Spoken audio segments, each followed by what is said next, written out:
Summary of Top Girls by Caryl Churchill. Marlene, a businesswoman from London, throws a dinner party at a nice restaurant to celebrate getting a promotion. This woman's guests are not family, friends, or co-workers. They are women from art, history, and myth.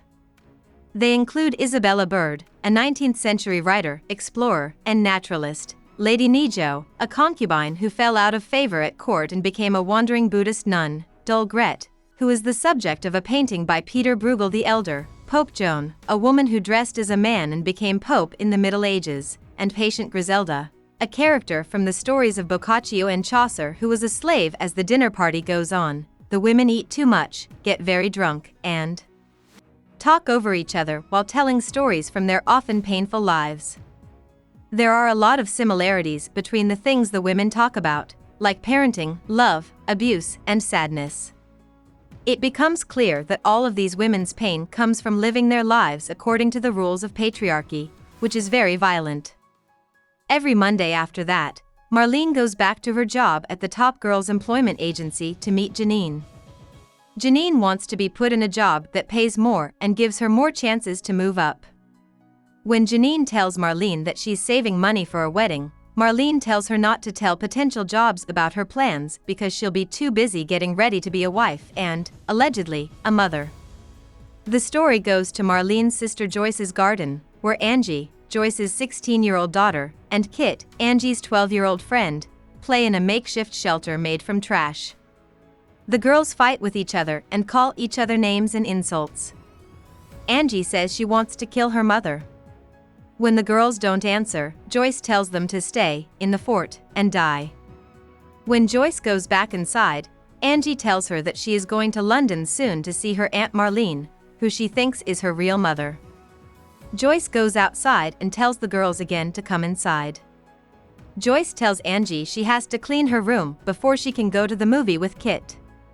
Angie goes inside and comes back out seconds later wearing a costume that is too small for her. She takes a brick from the ground and holds it. Joyce and Kit run inside when it starts to rain to avoid getting wet. Angie tells Kit that she put on the dress to kill her mother when Kit calls her inside. Kit makes it sound like Angie is too scared to do it, so Angie puts down the brick.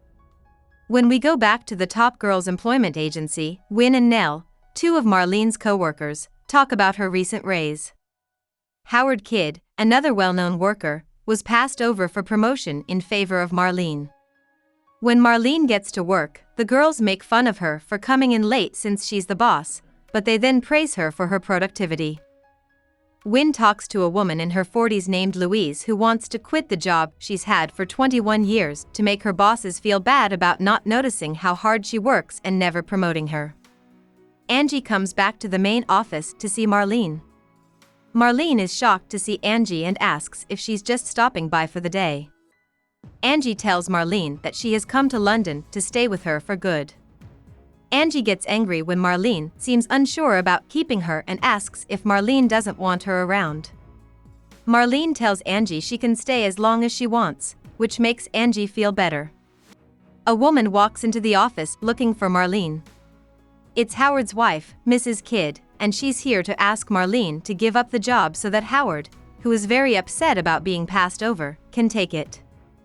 Marlene says no, so Mrs. Kidd calls her a ballbreaker and tells her she will be miserable and lonely afterward.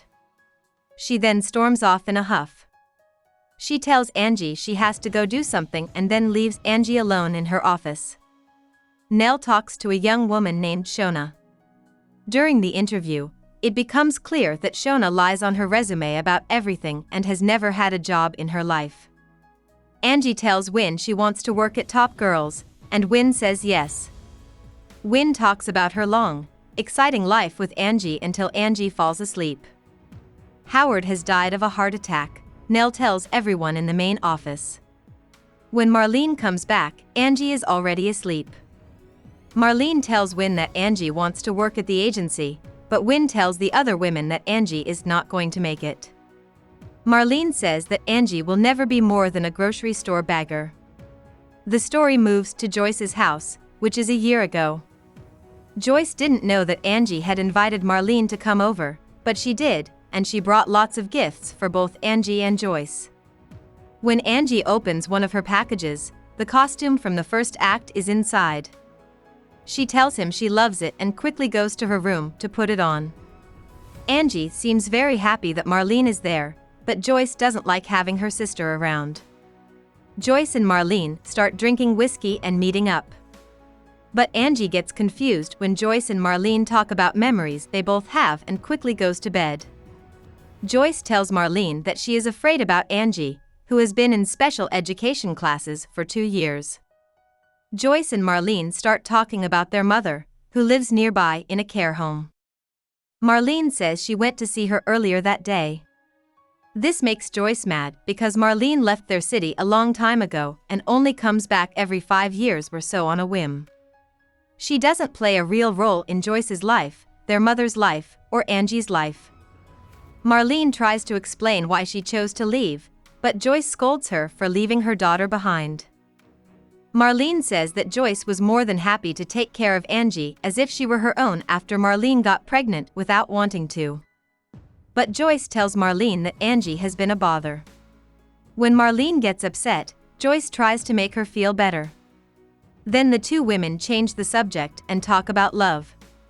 Marlene is happy about her future and doesn't have a romantic partner, but she thinks that the policies of the new Prime Minister, Margaret Thatcher, will bring her a lot of personal and financial success in the years to come. There is a political argument between Joyce and Marlene. Joyce is mad at Marlene for her fancy lifestyle and upper-middle-class goals, and Marlene thinks less of Joyce for staying in a working-class town and never trying to get ahead. Marlene tries to calm things down by asking Joyce if they can still be friends even though they have different views. Joyce says she doesn't think so. Joyce gets the couch ready for Marlene to sleep on and then goes to bed herself. After putting herself down on the couch, Angie comes down in a daze and calls for her mom. Marlene tells Angie that her mother has gone to sleep and then asks her if she had a bad dream. Angie keeps saying, frightening. About the author. Caryl Churchill was born in London, England, but she lived in Montreal, Quebec, until she was 10 years old. Churchill went back to England to attend Oxford University's Lady Margaret Hall, a college for women. Churchill began writing plays there and had some put on by students at Oxford. Before she got married, Churchill wrote short radio plays for BBC while she was taking care of her kids. In the 1970s, Churchill's work started to get more attention. In 1974, she was named resident writer at the experimental and prestigious Royal Court Theatre, and her play Cloud 9, 1979, was praised all over the world. After that came Top Girls, Serious Money, and The Skriker. All of them were big hits around the world for Churchill. Her plays use hyperrealism or fantasy to look at problems like gender, class, corruption in politics, and damage to the environment. Since 2000, her more recent work has been about how people talk to each other and figure out who they are. Churchill, one of the most prolific and engaging contemporary writers, was elected into the American Theatre Hall of Fame in 2010. Hope we summarized it fully and you liked it. Please hit the like button and subscribe to our channel so that we are motivated to create more videos.